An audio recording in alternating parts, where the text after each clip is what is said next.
And another page turns tomorrow in what promises to be one of the more fascinating chapters in Australian politics when Julia Gillard's new ministry is sworn in.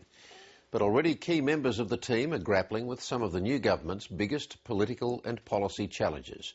The Minister for Regional Australia, Simon Crean, held talks this morning with the rural independents Tony Windsor and Rob Oakeshott to establish priorities. The National Broadband Network remains central to the deal, and Communications Minister Stephen Conroy has warned that if the Coalition doesn't back legislation that includes a role for Telstra in the network, the rollout will be slower and more expensive. The Coalition, which has blocked the bill for months, says it will decide its position at a meeting of Shadow Cabinet. And speaking of shadows, Kevin Rudd is back and already preparing for his first big trip as Foreign Minister, leaving colleagues to ponder how well he'll fit back into Cabinet. Political editor Heather Hewitt reports. Went a bit rogue in Cairns with his own press release. Who could forget that awkward meeting midway through the election campaign?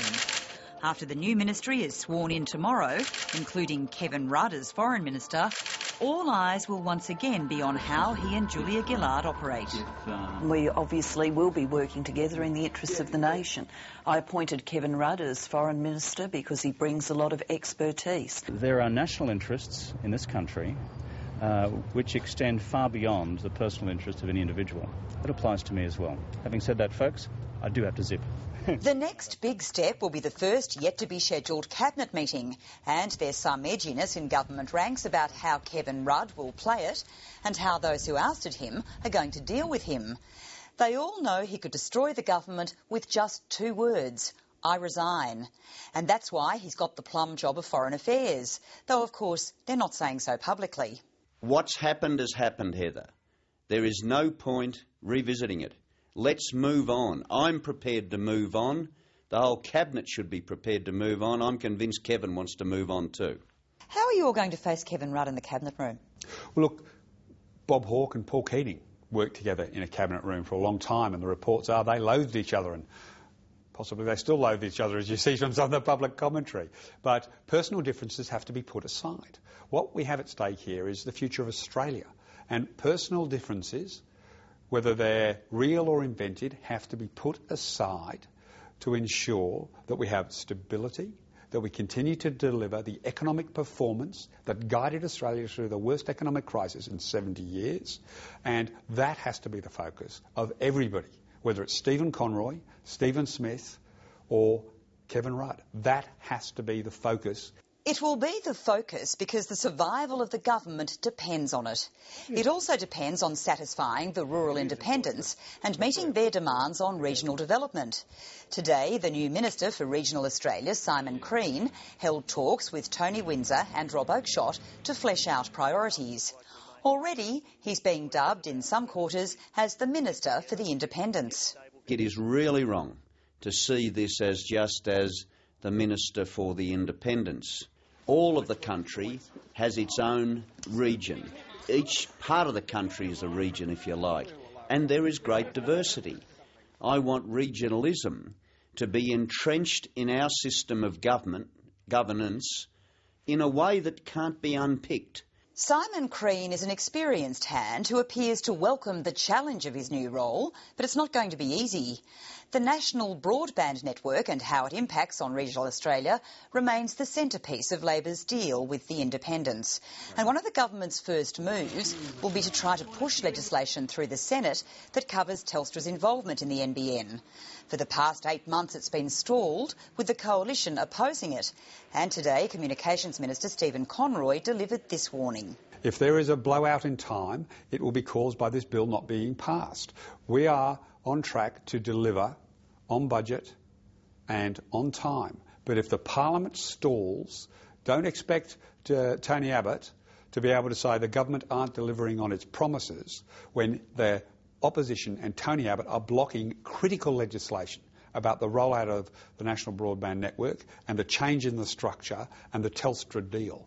They are all intimately tied up to this piece of legislation, and Tony Abbott can't have it both ways. Are you suggesting then that if he doesn't support this legislation, that he will be responsible for cost blowouts?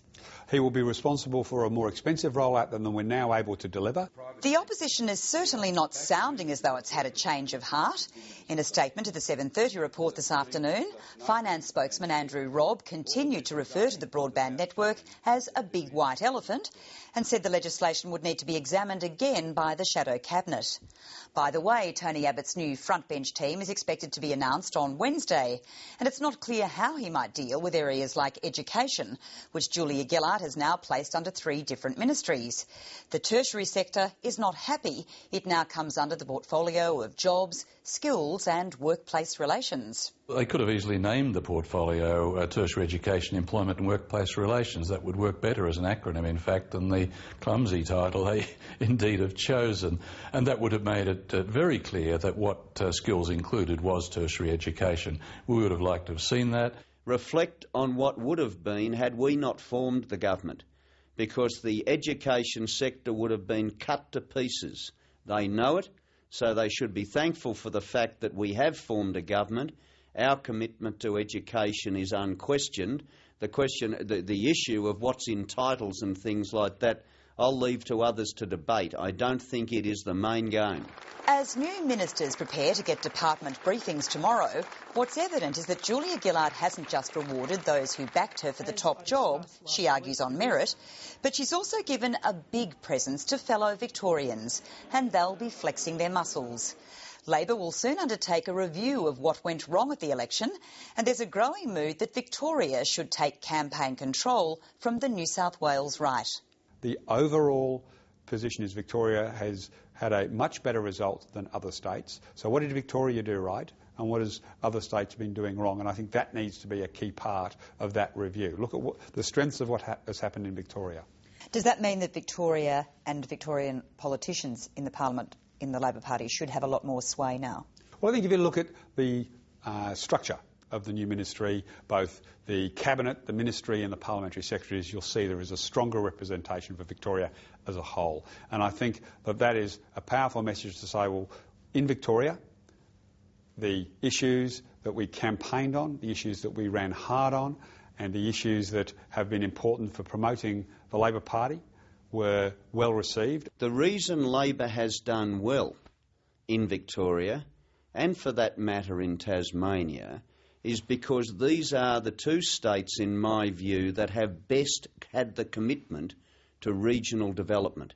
The review is likely to be headed by former Victorian Premier Steve Bracks, and you can bet that Victorian Labor is determined to ensure the New South Wales right doesn't wield the same power in the next federal election campaign. Political editor Heather Ewart.